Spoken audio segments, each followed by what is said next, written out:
Hey guys, welcome back to another episode of the Mind Muscle Connection podcast. Today is a Q&A episode, and I have three questions I want to dive into. But first, before I get into that, I just want to go over a few ways you can help support the podcast. First, if you're sick of just focusing on weight loss and instead want a body recomp, then my one-on-one online coaching program is for you. I help you lose body fat and build muscle with my body recomp training, nutrition, and lifestyle methods. We look at things like your lifestyle and biofeedback to individualize your training and nutrition program to you and your specific. There's also at least 1 to 2 bottlenecks that we find outside of the training and nutrition protocol that are keeping you from seeing the results you want to see.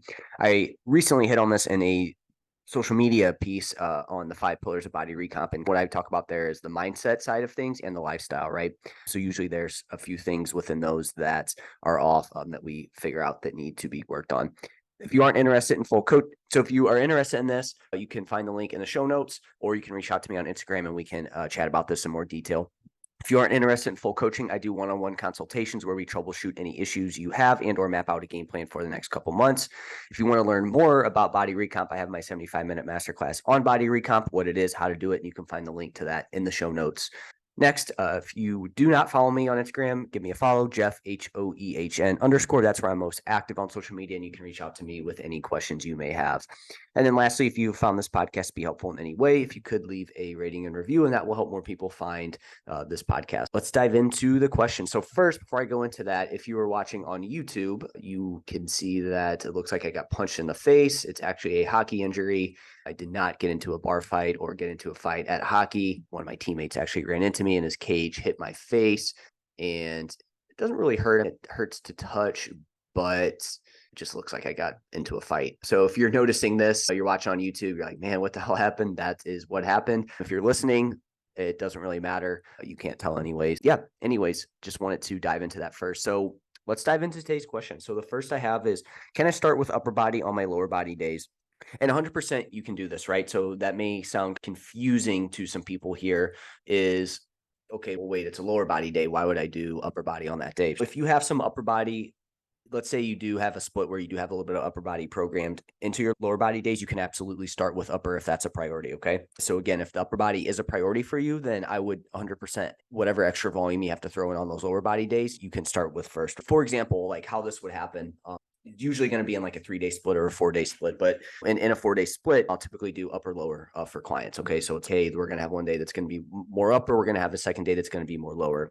On that upper body or on that lower body day, there's usually some upper body that gets programmed in. And this typically ends up being like delts or biceps. Again, it could be other muscle groups, but those are the two most common. If either of those are like a priority for you that you want to grow more so than your legs, then you could definitely do those first to start your workout, right? Now, if your legs are a priority, then you should train those first in your training session. Okay. Again, it's really going to come down to what you want to prioritize. So again, I have some people that, like for me, for example, if I were to program for myself, I would definitely prioritize the upper body on those lower body days. Again, the big chunk of the workout is going to be lower body, but the first exercise I'm going to do is going to be upper body. And so I wanted to hit on, so that's one way that you can prioritize a muscle group. I had a deep dive into this with Brian Borstein on how you can prioritize a muscle group. And one of them is, hey, train it first in a session, right? So this goes for anything, even if it's like, hey, you have lower body and you want to grow your calves, you could do your calves first, right? That could be the first thing that you do in that session if you want to prioritize them, because there's that. Just when people program, it's, oh, you have to do your back squats first. You have to do this first. You have to do your heavy lifts first. And again, I think that's generally a good rule of thumb, especially, but from a muscle building standpoint, you have a lot of flexibility here and you don't necessarily have to do it that way.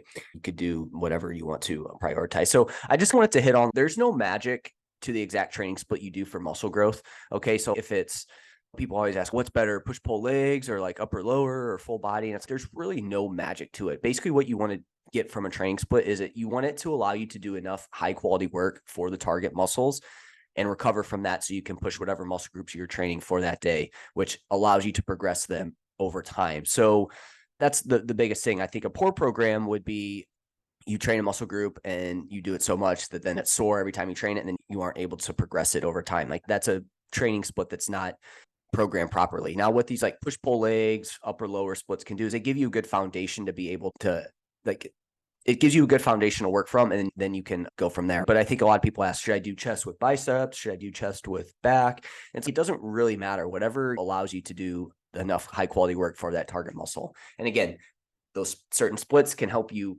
get a foundation. And then from there, you can avoid it. You can change it and mold it to whatever you want there. So really like my kind of like rule of thumb when I program for clients is and get a good foundation is we want to make sure we hit each muscle group 2 times per week, about 5 to 12 sets per week per muscle group. And then we want to make sure we train that muscle group with 0 to 3 reps in reserve most of the time, right? That's a good foundational work from. And then from there, you can look over your program, make sure that happens. And if that does happen, boom, you're good to go, right? From there, see how you're recovering and progressing and adjust over time. I think my big takeaway with this was don't constrain yourself to, oh, you have to train this with that. You have to do this and that. Like, we don't have to train within this box. Like, you can get out of it. And again, those are the main principles there that we want to have with programming. So hopefully that was helpful there. So next question is, 3 days ago, I leg press 50 pounds each side for 9 reps, but today I can only get 25 pounds by 6. Is something like this normal? So I definitely wouldn't say it's normal, right? I think it might be better to ask yourself some questions first before we do that, because ideally you wouldn't see performance decrements when training to build muscle, right? Again, maybe every once in a while it's going to happen. But again, I think a big drop like that, is it normal? Is it good, bad? I think you need to ask yourself these questions first before we decide if it's good or bad, or is it normal? But because it definitely is not normal. Like, over time, you do not want to be decreasing weight or performance, right? That's not a good sign. That means there's something going on, whether you're under recovered, it's a poor training split, which could go into under recovery. Maybe you're like, those are a few things that kind of pop in my head. But these are some questions that I would ask you, the questions that came to mind when I saw this question come across. Was your technique any different this time compared to last? Did you maybe cheat a little bit the last time, and this time it was like a more full range of motion? If so, that's going to make a big difference in the weight that you can use, even if it's just a little bit of a difference there. Double check your technique. This is why standardization of technique is super important. Now, again, it doesn't have to be the exact same rep every single time, but we don't want to have large variations from one rep to the next, one set to the next, one day to the next. Was it the same exact machine? Again, people think, oh, leg press, it's a leg press, so no matter what, the weight's going to be the same no matter what machine I do. And that's not the case. Each machine's a little bit different, built a little bit differently, and there's going to be a change. You can't compare it like apple to apple. It's going to be a little bit different from each machine. So again, this is where we want to work through a full range of motion, or whatever range of motion you're trying to do. And again, we want to follow that RAR there from that standpoint. But even if it is a leg press machine, a different one is going to be different. Now, if it's the same exact model, the same company, okay, then that obviously is not going to apply. But if it's a different model, it's a different company, there's probably going to be a difference there. And you can't compare what you did there with what you did to another one. I see this a lot with cable stuff as well, too. Somebody will do a lat pull down on one machine, they go to another machine, they're like, why was this one so much heavier? Did I get weaker? No, it's just a different machine. Another question I want to ask, are you on a structured program, or are you just randomly going in and training your legs and then just like hitting whatever you can hit that day? If that's a case, it could just be those muscles weren't recovered. Did you train different muscle groups the last couple of days that affected your fatigue then? Did you train more days the past week? These are all things that, again, I would look at there on that. If you're not on a structured program, that could certainly be impacting your performance. And it could be where one day you do 50 pounds and then the next time you go in, you can only get 25. How was your sleep the night before or days before? If that's off, again, that's going to impact your training. People underestimate the impact of sleep. Now, if you have one bad night of sleep, you don't have to be like, oh, this is going to ruin everything I'm doing. But if you have 3-4 bad nights of sleep in a row and it came after you did 50 pounds, hey, that's a sign that you're just under recovered at that standpoint. Were you under any extra stress the past few days? Again, people underestimate the impact of stress on how they can perform in their training sessions. Are you going through a breakup? Are you going through a job change? Are you moving? Like anything like that is a big life change like that and whatnot, like that could be something that impacts your performance. Even if you had like a big fight with somebody, like that's something that can definitely impact your training performance, right? Maybe you heard some news that wasn't great. These are all things that, again, people try to separate like life from training, and it all falls under the same bucket. And again, if you have extra stress coming from somewhere else, that is going to impact your recovery. Were your legs sore coming into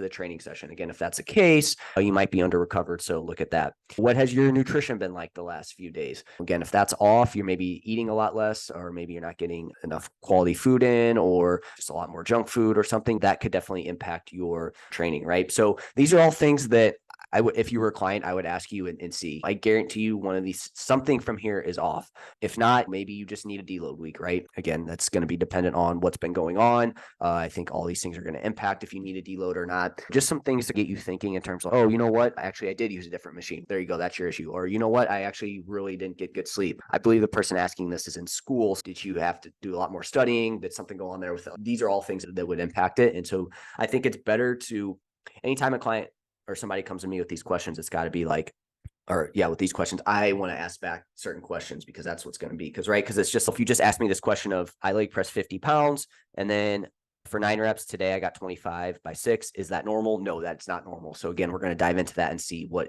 could potentially be off there on it. So hopefully that was helpful. And that gives you some insight into training overall and some things you might ask yourself if you find that your performance was down in a certain lift. And here's another one too. What was this one just came to me. What was the exercise order? Did you do leg press first the one time and then you did it third or fourth? That's going to impact what you can do as well too, right? People don't realize how much the order that you do it is going to impact it. Sometimes clients will be like doing their training and having in a certain order and like maybe machine's not available and then they had to go out of order. So then they're like, hey, I was super weak on this today. So you did 3 exercises before it versus when you normally do it fresh. That's going to impact what you can do in that. So again, another thing to look at there that just came to my head on that. I'm glad I thought of that. So hopefully that answers your question. Let me know if you have any follow-ups on that. And then lastly, I thought this was a fun one here. It was, does strength training programming differ from bodybuilding versus lifestyle goals? And really, it's going to come down to what the goal is, right, of the person. But typically in these situations, people that if they have a lifestyle goal, they want to look better. And then you have bodybuilding, again, they want to look better. They want to build muscle. And again, and from the lifestyle standpoint, in order to look better, we know we need to add some muscle. So if you take it from that kind of like that frame, training should not be very different, right? So how you go about strength training program will really be the same if your goal is to improve your body composition, build and or maintain muscle, which again is the goal of both of these people, right? Now, obviously, if a lifestyle client's like, oh, hey, I want to, be able to run a marathon or something like that. If it's just, again, a completely different goal or somebody wants to do powerlifting, then the strength training is going to be a little bit different. But again, if the goal is to improve your body composition, the strength training should not be like massively different. Like you shouldn't train, like this person shouldn't train that, like the lifestyle person shouldn't train this way. And then the bodybuilding person trains that way. For example, here on it, what are some things that we're going to be looking for in both of these? You still want to stay injury free, right? So we need to find a way of training that's going to keep you from injuring yourself, right? Because again, we know that in order to build muscle, you need to do this consistently over time. So again, staying injury free is important. So finding a way of training that does that, right? We want to make sure you're consistent with training. So there needs to be this like, again, hey, here's what the principles are of building muscle, but we also need to mold it to that client. So again, if you take it from the lifestyle and the bodybuilder, from an injury-free standpoint, we have to look at recovery, right? In terms of, okay, how does that person recover? So again, this is going to come from feedback from the client and how they respond to training. And then we want to make sure no matter what, we use progressive overload. Okay. So we want to make sure we find ways of training that allow for all the things above. And that's what's going to build muscle. And that's, in that sense, it's the same. It's not going to differ. A bodybuilder doesn't necessarily need to do more high volume stuff. A bodybuilder doesn't need to do like more intense work, or vice versa with the lifestyle client.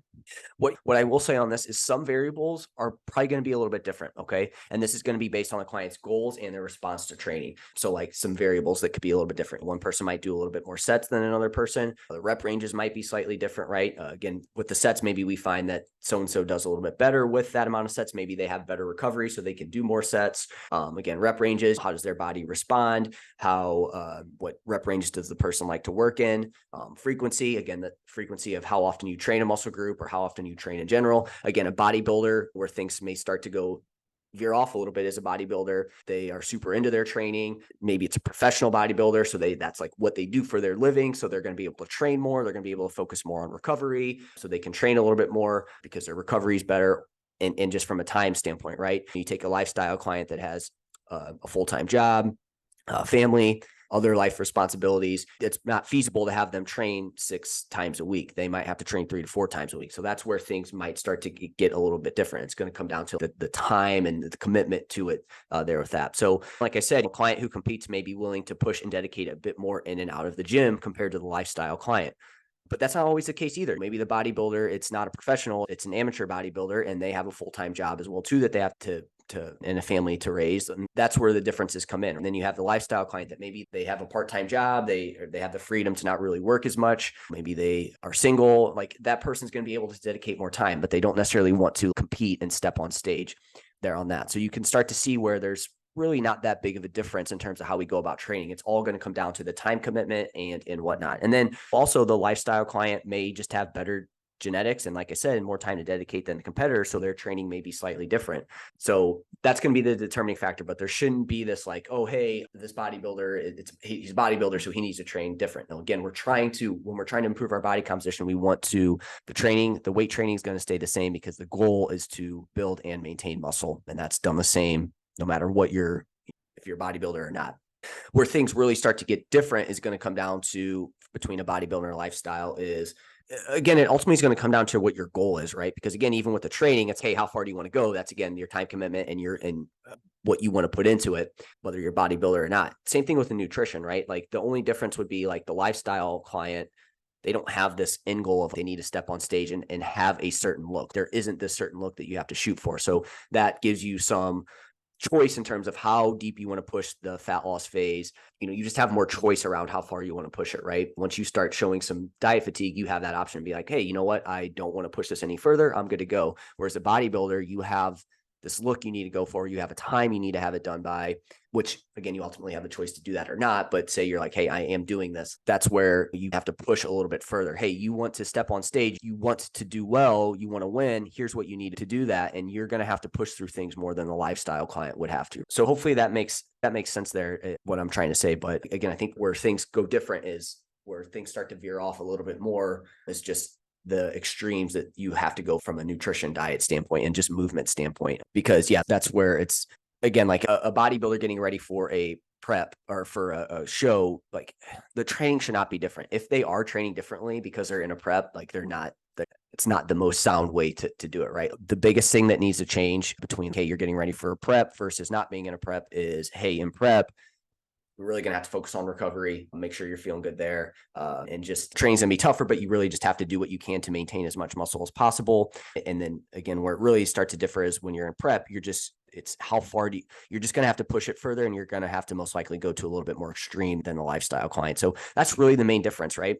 Other than that, it's the same process. Periods of time where you're focused on adding muscle, that's going to require you to be at maintenance or higher. You push that, you obviously maintain your health. So you want to get some movement during that period of time. And then when you go to a fat loss phase, you still weight train, training might just be a little bit tougher. And from a nutrition standpoint, and movement standpoint, you might increase your movement a little bit more. And then from a nutrition standpoint, you're just going to make sure you're in a deficit, right? Making sure that weight's trending down over time, making sure you have enough protein. And that's really the only difference. Again, if somebody is touting some magical way to prep from a training standpoint, it's not based on anything. It's just what they've seen and that the thought of that, oh, this is what I need to do. My workouts need to be more intense because I'm in prep. And, I got to grind. That's ultimately what it comes down to. So hopefully that makes sense. I thought this was a great question because I could see where people get confused of, bodybuilders training needs to be so much more extreme. And that's not the case. I think the big extreme comes down to how far they push the diet. So if you have any questions on this, let me know. But that's it for today's episode. I will talk to you guys next time.